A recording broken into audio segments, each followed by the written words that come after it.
Hello दोस्तों, स्वागत है आपका हमारे इस नए वीडियो में। दोस्तों इस वीडियो में आपको बताने वाला हूं कि आप यूपी स्कॉलरशिप क्लास 9th का ऑनलाइन फॉर्म कैसे फिल कर सकते हैं। मैं यहां पे क्लास 9th का पूरा ऑनलाइन फॉर्म फिल करने से लेके पूरा प्रिंट करने तक का पूरा प्रोसेस स्टेप बाय स्टेप आपको बताने वाला हूं। इस बार जो है दोस्तों यहाँ पे यूपी स्कॉलरशिप की जो वेबसाइट है उसको चेंज कर दिया गया और इसमें एक नई चीज ऐड कर दी गई है OTR का, ठीक है, वन टाइम रजिस्ट्रेशन। तो मैं यहाँ पे आपको OTR करने से लेके पूरा रजिस्ट्रेशन करना है, इसके बाद फाइनल प्रिंट निकालना, ठीक है। बीच में कुछ प्रॉब्लम भी आती है, उनको कैसे आप सही कर सकते हैं, ये पूरा प्रोसेस इस वीडियो में आपको बताने वाला हूं। तो चलिए बिना किसी देरी के हम अपना यहाँ पे यूपी स्कॉलरशिप 2025 का ऑनलाइन फॉर्म फिल करना शुरू करते हैं। दोस्तों क्लास 9th का स्कॉलरशिप का ऑनलाइन फॉर्म फिल करने के लिए सबसे पहले क्या करना है, आपको इस वेबसाइट पे आना है scholarship.up.gov.in। इस वेबसाइट पे आने के बाद हमें सबसे पहले क्या करना है, सबसे पहले हमें जो है OTR रजिस्ट्रेशन करना पड़ेगा। OTR रजिस्ट्रेशन करने के लिए यहाँ पे क्या करना है, इसके लिए जस्ट आपको OTR पंजीकरण करें पे क्लिक करना है। जैसे आप OTR पंजीकरण पे क्लिक करेंगे, यहाँ पे वन टाइम रजिस्ट्रेशन का पूरा पोर्टल आ जाता है, ठीक है। यहाँ पे आपको देख ले OTR रजिस्ट्रेशन करने के लिए सिर्फ यहाँ पे 3 स्टेप करना पड़ेगा। सबसे पहले मोबाइल नंबर वेरिफिकेशन करना है, इसके बाद आधार से KYC करनी है, देन इसके बाद यहाँ पे हमारा OTR जनरेट हो जाएगा, ठीक है। OTR जनरेट करने के बाद ही हम अपना यहाँ पे फॉर्म फिल कर सकते हैं, ठीक है। तो चलिए फटाफट हम यहाँ पे OTR जनरेट कर लेते हैं। इसके लिए आई हैव रीड पे चेक मार्क करना, देन आपको यहाँ पे प्रोसीड पे क्लिक करना है। प्रोसीड पे क्लिक करने के बाद यहाँ पे आपको अपनी जाति समूह वर्ग चूज करना है, ठीक है। आप SC ST OBC जनरल किस कैटेगरी से आते हैं आपको यहाँ पे बताना पड़ेगा। तो मैं यहाँ पे OBC का फॉर्म फिल कर रहा हूँ तो अन्य पिछड़ा वर्ग चूज करूंगा, ठीक है। अगर आप SC से आते हैं तो अनुसूचित जात, अगर आप जनरल से आते हैं तो यहाँ पे सामान्य चूज करना है, ठीक है। आपको देख लेना आप कौन सी कैटेगरी से आते हैं। इसके बाद दोस्तों यहाँ पे आपको अपना मोबाइल नंबर डालना है, ठीक है। मोबाइल नंबर आपका आधार से लिंक वाला होना चाहिए। देन इसके बाद ये जो कैप्चा दिख रहा है, कैप्चा यहाँ पे डाल के जनरेट OTP पे क्लिक करना है। ये OTP आपको यहाँ पे डालना है। इसके बाद ये जो कैप्चा दिख रहा है, कैप्चा डाल के वेरीफाई OTP पे क्लिक करना है। तो दोस्तों यहाँ पे OTP जैसे वेरीफाई करेंगे हमारा मोबाइल वेरिफिकेशन हो जाएगा। अब इसके बाद यहाँ पे क्या करना है, हमें अपना आधार नंबर डालना है, ठीक है।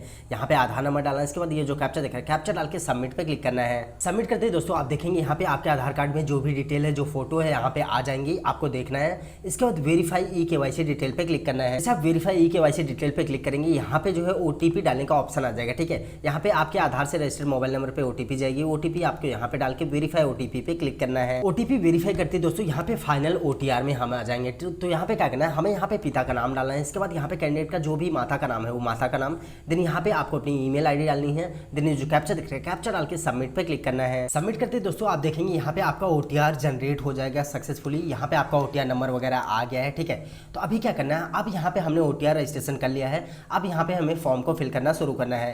तो इसके लिए क्या करना है, यहाँ पे हमें होम पे आना है। दोस्तों होम पे आने के बाद यहाँ पे हमारा जो है OTR बन गया है। अब यहाँ पे हमें रजिस्ट्रेशन करना पड़ेगा, ठीक है।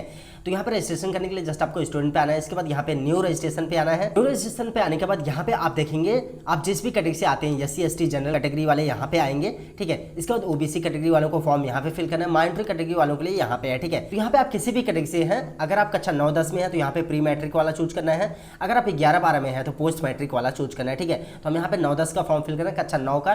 तो यहाँ पे क्या करना है, मैं यहाँ पे OBC कैटेगरी का फिल कर रहा हूँ, तो यहाँ पे प्री मैट्रिक फ्रेश पे क्लिक करना है। प्री मैट्रिक पे क्लिक करने के बाद दोस्तों यहाँ पे OTR नंबर पूछेगा। सबसे पहले यहाँ पे OTR नंबर ही पूछता है, ठीक है। तो यहाँ पे OTR नंबर में आप देखेंगे, आप अल्फाबेट लिखेंगे तो यहाँ पे लिखा जाएगा, लेकिन जब नंबर लिखेंगे तो नंबर नहीं लिखा जाएगा। तो यहाँ पे नंबर डालने का क्या ऑप्शन है, ठीक है। अगर आपके साथ भी ऐसी प्रॉब्लम आ रही है तो मुझे कमेंट में बताइए, लेकिन मैं इसका सोल्यूशन आपको अभी बता दूंगा, ठीक है। तो यहाँ पे क्या करना है, सबसे पहले आपको, अगर आप मोबाइल फोन में फिल कर रहे हैं तो आपको अपना रजिस्ट्रेशन नंबर जो है सेम टू सेम जैसे मिला था, ठीक है। UP 25/ इसके बाद जितने भी नंबर मिले थे वो सारा नंबर किसी को WhatsApp पे या मैसेज पे लिख के भेज देना है, ठीक है, या खुद को भेज लेना है। इसके बाद वहां से वो नंबर हमें कॉपी करना है, कॉपी करके यहाँ पे पेस्ट कर देना है। इस प्रकार से लिखेंगे तो यहाँ पे आ जाएगा, ठीक है। रजिस्ट्रेशन नंबर डालने के बाद दोस्तों जस्ट आपको सबमिट पे क्लिक करना है। जैसे आप सबमिट पे क्लिक करेंगे आपका OTR नंबर आ जाएगा। इसके बाद यहाँ पे क्या करना है, हमें यहाँ पे जिला चूज करना है। जिस भी जिले से आप आते हैं उस जिला यहाँ पे चूज करना है। इसके बाद यहाँ पे आपको अपने स्कूल कॉलेज का नाम, देन यहाँ पे जाति वर्ग समूह में आप, अगर आप OBC से आते हैं तो यहाँ पे अन्य पिछड़ा वर्ग आएगा। अगर आप SC ST से आते हैं तो अनुसूचित जात या अनुसूचित जनजात आएगा, ठीक है। इसके बाद यहाँ पे आपका नाम और मोबाइल नंबर पहले से आ रहा होगा आपके OTR से, ठीक है। तो ये चीज हमें नहीं फिल करनी है। देन यहाँ पे हमें पासवर्ड बनाना है। पासवर्ड जो है दोस्तों यहाँ पे 6 से 12 कैरेक्टर का होना चाहिए, जिसमें हमारा अल्फाबेट नंबर और सिंबल का कॉम्बिनेशन रहेगा, ठीक है। मैं आपको डेमो पासवर्ड दिखा रहा हूँ, इस हिसाब से आप कोई भी पासवर्ड बना सकते हैं, ठीक है। इसके बाद यहाँ पे वही पासवर्ड सेम हमें यहाँ पे दोबारा से डालना है। ये जो कैप्चा दिख रहा है, कैप्चा यहाँ पे डाल के प्रोसीड रजिस्ट्रेशन पे क्लिक करना है। जैसे आप प्रोसीड रजिस्ट्रेशन पे क्लिक करेंगे दोस्तों यहाँ पे आप देखेंगे आपका रजिस्ट्रेशन यहाँ पे कंप्लीट हो जाएगा, ठीक है। यहाँ पे आपका OTR नंबर, इसके बाद यहाँ पे आपका रजिस्ट्रेशन नंबर आ जाएगा, ठीक है। इस रजिस्ट्रेशन नंबर को आपको नोट करके या फिर कॉपी कॉपी करके रख लेना है। अब यहाँ पे हमारा रजिस्ट्रेशन हो चुका है। अब यहाँ पे हम लॉगिन करके फॉर्म को फिल करना स्टार्ट करते हैं। ठीक है, तो यहाँ पे क्या करना है, हमें होम पे फिर से जाना है, होम पे क्लिक करना है। होम पे जाने के बाद दोस्तों यहाँ पे स्टूडेंट पे आना है। स्टूडेंट पे आने के बाद यहाँ पे लॉगिन फ्रेश पे आपको आ जाना है। ठीक है, लॉगिन फ्रेश पे आने के बाद प्री मैट्रिक स्टूडेंट पे यहाँ पे हमें लॉगिन करना है। Pre matric student class 9th और 10th वालों के लिए प्री मैट्रिक रहेगा। इसके बाद यहाँ पे क्या करना है, हमें जो रजिस्ट्रेशन नंबर हमारा मिला है वो रजिस्ट्रेशन नंबर यहाँ पे डाल देना है। इसके बाद यहाँ पे अपना ओटीआर नंबर, जो ओटीआर नंबर मिला है ओटीआर नंबर। इसके बाद ये जो आपने अपना पासवर्ड बनाया वो पासवर्ड यहाँ पे डालना है। पासवर्ड डालने के बाद ये जो कैप्चा देख रहे हैं, कैप्चा यहाँ पे डाल के सबमिट पे क्लिक करना है। जैसे दोस्तों आप सबमिट करेंगे आप यहाँ पे जो है लॉगिन हो जाएंगे पेज में। तो यहाँ पे आप देखेंगे आपका रजिस्ट्रेशन पहले से कंप्लीट हो गया है। डिजी लॉकर हमारा यहाँ पे सत्यापन हो चुका है क्योंकि हमने ओटीआर के थ्रू यहाँ पे फॉर्म को फिल करा था। ठीक है, तो इस बार जो है हमें डिजी लॉकर से नहीं सत्यापन करना पड़ेगा। ठीक है, ओटीआर ही हमारा सब कुछ हो जाएगा। 7 स्टेप है, सातों स्टेप आपको स्टेप बाय स्टेप बताऊंगा। अगर कहीं पे भी कोई कंफ्यूजन डाउट होता है तो आप मुझे कमेंट के जरिए या फिर इंस्टाग्राम पे मैसेज करके पूछ सकते हैं। ठीक है, तो यहाँ पे चलिए हम सबसे पहले फॉर्म को फिल करना स्टार्ट करते हैं। तो इसके लिए सबसे पहले क्या करना है, हमें यहाँ पे छात्रवृत्ति है तो आवेदन पत्र भरे पे क्लिक करना है। जैसे आप छात्रवृत्ति है तो आवेदन पत्र भरे पे क्लिक करेंगे, यहाँ पे आपका पंजीकरण डिटेल आएगा, यहाँ पे आपका रजिस्ट्रेशन का पूरी डिटेल आएगी। यहाँ पे हमें कुछ नहीं करना है, हमें यहाँ पे व्यक्तिगत विवरण में आ जाना है। व्यक्तिगत विवरण में दोस्तों यहाँ पे विगत स्कूल का नाम पूछता है। विगत मतलब पिछले स्कूल का नाम बताइए। ठीक है, अगर आप कक्षा 9 का भर रहे हैं तो यहाँ कक्षा 8 आपने कहाँ से पास करा था वो आपको यहाँ पे बताना पड़ेगा। ठीक है, इसके बाद यहाँ पे कक्षा जिसमें अध्ययन है। ठीक है, अगर आप कक्षा 9 का फॉर्म फिल कर रहे हैं तो यहाँ पे 9 चूज करेंगे। अगर आप कक्षा 10 का फ्रेश फॉर्म फिल करें, फ्रेश मतलब होता है अगर आपने कक्षा 9 में स्कॉलरशिप का फॉर्म नहीं फिल करा था तो आप डायरेक्ट कक्षा 10 में फिल करें तो यहाँ पे आपको 10 चूज करना है। ठीक है, तो हम यहाँ पे 9 का फिल करें तो यहाँ पे 9th चूज करेंगे। इसके बाद यहाँ पे कक्षा में प्रवेश तिथि पूछता है तो यहाँ पे आपका एडमिशन कक्षा 9 में कब हुआ था यहाँ पे आपको डालना है। ठीक है, अप्रैल की बात की कोई भी आप डेट डाल सकते हैं या फिर आप अपने कॉलेज में एक बार कंफर्म कर लेंगे। अप्रैल से लेके जुलाई तक की कोई भी डेट आप यहाँ पे डाल सकते हैं। ठीक है, इसके बाद बोर्ड में पंजीयन क्रमांक ये आपके पास है तो डाल सकते हैं, इसको ब्लैंक छोड़ देंगे।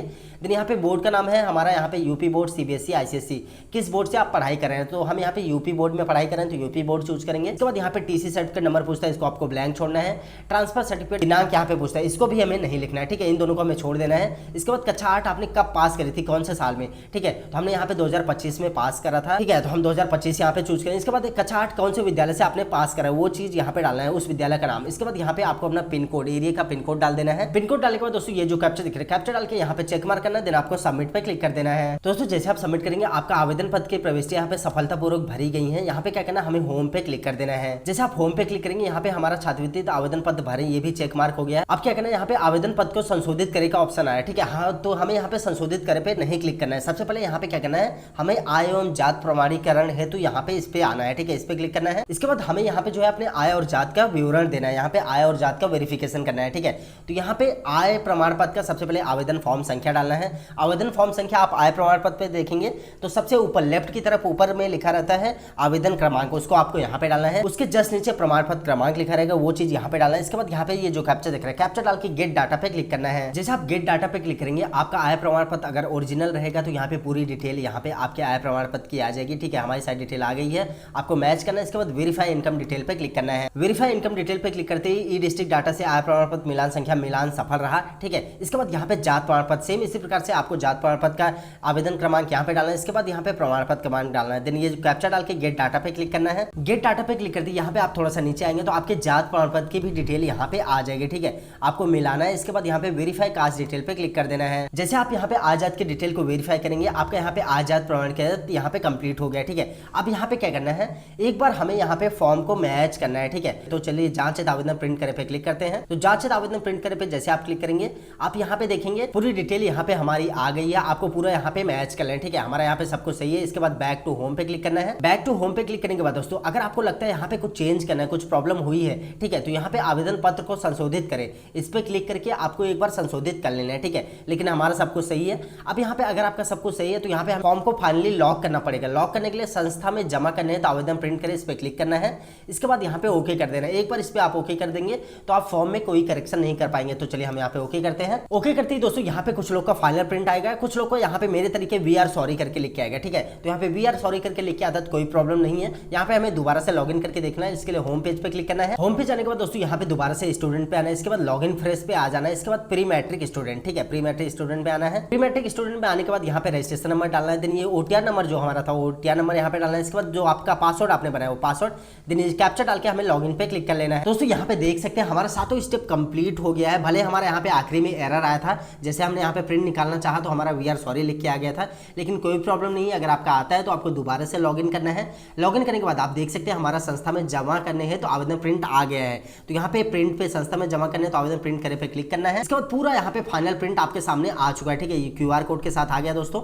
अब हमें क्या करना है, ये जो फाइनल प्रिंट है दोस्तों, इसका हमें कहीं से भी प्रिंट आउट निकलवा लेना है। अगर आपके पास प्रिंटर है तो ठीक है, नहीं तो आप इसका प्रिंट आउट कहीं से भी किसी भी साइबर कैफे से प्रिंट निकलवा के आप इसको सारे डॉक्यूमेंट के साथ अपने मार्कशीट, आजाद निवास, आधार कार्ड, बैंक पासबुक की फोटो के साथ इसको अपने स्कूल या कॉलेज में जमा कर देना है। दोस्तों इस प्रकार से आप क्लास 9th का स्कॉलरशिप का ऑनलाइन फॉर्म बहुत आसान तरीके से फिल कर सकते हैं। इसके बाद भी अगर आपका कोई भी कंफ्यूजन या डाउट होता है तो आप मुझे कमेंट के जरिए या फिर इंस्टाग्राम पे मैसेज करके पूछ सकते हैं।